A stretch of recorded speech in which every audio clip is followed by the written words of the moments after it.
কৈলাস যেমন কখনো সোজা হয় না, ঠিক তেমনি সাকিব আল হাসান কখনো ভদ্র হতে পারবে না।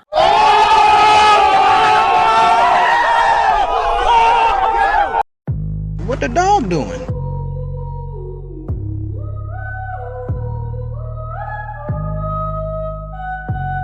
এটা তেমন কিছু না বাংলাদেশের দর্শকদের জন্য।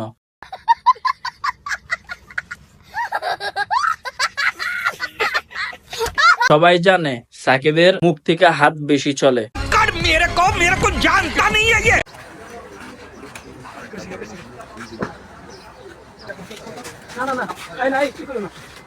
স্টেডিয়ামের বাইরে কখনো কেউ সেলফি তুলতে গেলে তার দিকে তেড়ে যায় মারার জন্য। রুকো যারা, সবার করো। এতেই চরম ক্ষিপ্ত হয়ে যান সাকিব। ওই ক্যাপ দিয়েই সেই ভক্তকে আঘাত করতে থাকেন তিনি। কোথাও কোনো শোরুম উদ্বোধন করতে গেলে সেখানে পাবলিকদেরকে ক্যাপ দিয়ে মারতেও দ্বিধাবোধ করে না এই সাকিব।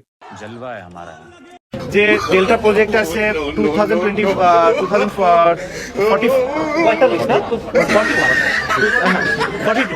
আচ্ছা, তার প্রজেক্ট কত সালে শেষ হবে সেটা বলতে পারুক কিংবা না পারুক, তার হাতটা ঠিকই কাজে লাগাতে পারে দর্শকদের জন্য। আপনাদের এই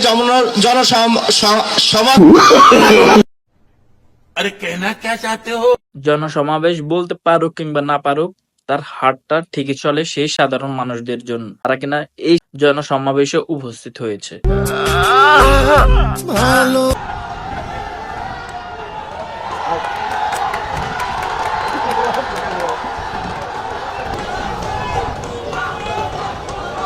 ম্যাচ খেলতে গিয়ে স্টেডিয়ামের বাইরে এবং ভিতরে দর্শকদেরকে পিটাতে তেড়ে গিয়েছিল সাকিব। সেই ম্যাচে যখন প্রথম বলে এসে আন্ডা মেরে ড্রেসিং রুমে ফিরে যাচ্ছিল, তখনই দর্শকরা বুয়া বুয়া বলে চিৎকার করতেছিল।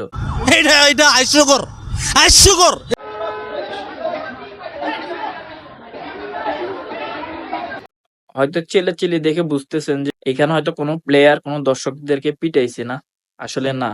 সাকিবের মতো তো আর সবাই না, এখানে একজন প্লেয়ারকে দেখার জন্য, তার সাথে ছবি তোলার জন্য, তার অটোগ্রাফ নেওয়ার জন্য দর্শকরা এভাবে হুমড়ি খেয়ে পড়ছে। আচ্ছা, हमको सिखा रिया।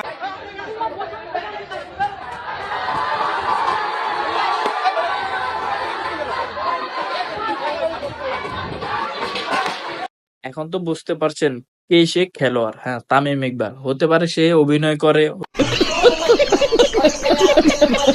হতে পারে সে বাংলাদেশের ডট বাবা, হতে পারে সে খারাপ, কিন্তু সাকিবের মতো এতটা ভদ্র না যে দর্শকদেরকে পিটাতে যাবে।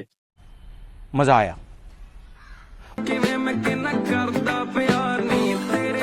আসলে আপনি সাকিবের যে কখন কি রূপ দেখবেন আপনি নিজেও জানবেন না। নির্বাচনে প্রচারণার সময় যে সাকিব বুকে জড়িয়ে নিয়েছিল সাধারণ দর্শকদের, নির্বাচনের দিন বিকেলের সময় সেই সাকিবই সেই সাধারণ দর্শকদের পিটিয়েছে।